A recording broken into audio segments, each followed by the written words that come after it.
Hi, I'm Judy Lynn, and this is your Monday Morning Shift. Welcome. Have you ever been in a social situation, maybe a party or out with some friends, and things are going along great, you're meeting new people, you're having a great time, you're happy, and then the big question hits. So, what do you do? Now, if you've got a job you love, or you're in a socially respectable position such as a doctor or a lawyer, firefighter, police officer, CEO of a company or teacher, and the like, you'd answer with no second thought and the party would go on. But what if you have a job you're embarrassed to be doing? Or here's one I related to a long time ago. In fact, my daughter and a client of mine, as a matter of fact, are both currently experiencing something like this. You don't work outside the home.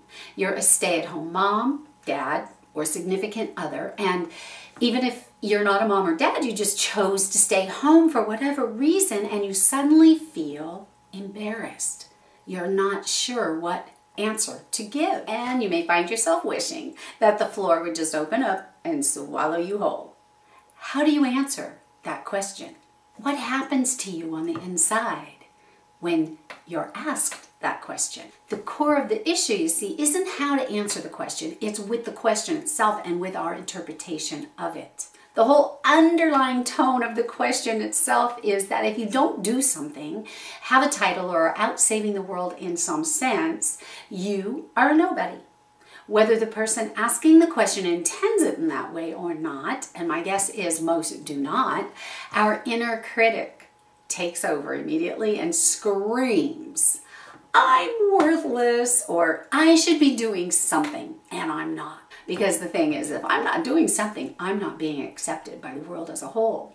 It triggers something in us, and we start to feel bad about ourselves. We don't like that much, and we go into fight or flight. You've heard of that before, I'm sure. Here's a couple different scenarios for you. If it's a fight response, we feel cornered, and like a cornered animal, we strike out to protect our stance. We get angry at the question, or perhaps the person asking that stupid question, because it's making us feel like we're worthless just because we don't work, and we lash out. If it's a flight response, we might retreat, answer quickly to get it over with, and then go into a heavy self-judgment and self-doubt. These feelings can get even more intense if you happen to have a college education and haven't chosen to do anything with it yet, which isn't no judgment either way. It's not right or wrong, but it adds feelings of disappointment in self and a belief that you've let yourself or others down.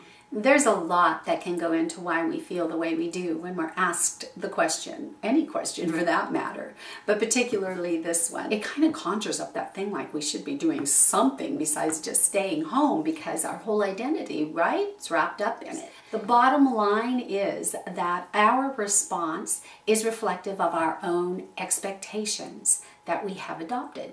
We hold a belief of what others think about people who don't work outside the home, or what others think about a person who maybe holds a McDonald's type job, let's say. It's our own belief that throws us into the pit.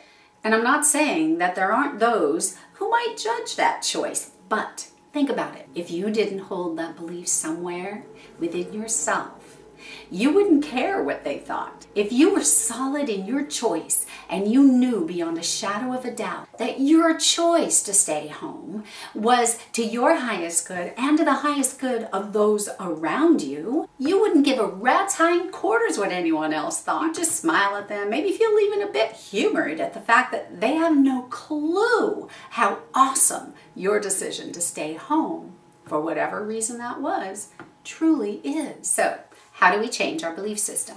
Well, let's see. Tapping, how about that? Here's an example of how a couple of rounds might go. Of course, you're going to want to make it specific to your truth, what you're feeling and believing. And here's a key tip for you. Tap on the negative until the intensity of the emotion or the belief subsides and you feel neutral around it. Then tap in a positive round. So you want to get rid of the negative and really come into a place of neutrality before you start putting in the positive, okay? Right now, we're going to do a round of negative and a round of positive just so you get an idea of how it might look. Follow along with me. Start with the side of the hand. Either way works, this way or just with the 4 fingers. Even though I feel less than when I'm asked what I do, I accept who I am and how I feel. Even though I feel embarrassed when I'm asked what I do for a living, I accept myself and love myself anyway. Even though I hate being asked that question, I honor how I feel and accept who I am. Now we're going to go to the eyebrow point, and you're going to tap through the points with me, repeating after me. All this shame around being asked this question. Side of the eye. I feel so embarrassed. Under the eye. It's uncomfortable and I want to strangle them sometimes or run.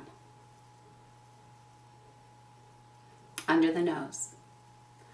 Every time someone asks that question, what do you do? Chin point. I cringe, feel embarrassed, and get angry that they asked. Collarbone. All this anger and shame, embarrassment. Under the arm. Feeling it big time. Wrists. It makes me feel wrong. Top of the head. Feeling the pain of that question. Eyebrow. I wonder if I could change how I look at this. Side of the eye. I wonder if I could shift how I perceive this question. Under the eye. I'm open to the possibility that I can resolve this issue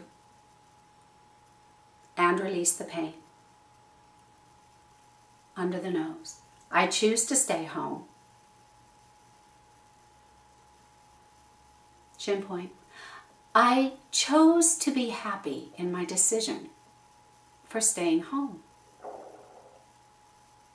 Collarbone. I chose to recognize, and I choose to recognize, that what I do is not who I am. Under the arm. I am a free spirit who makes choices for my highest good and the highest good of those around me. Wrists together. I choose peace around my decision about what I do. Peace around that question. Top of the head. I'm more than enough, just as I am, simply because I am.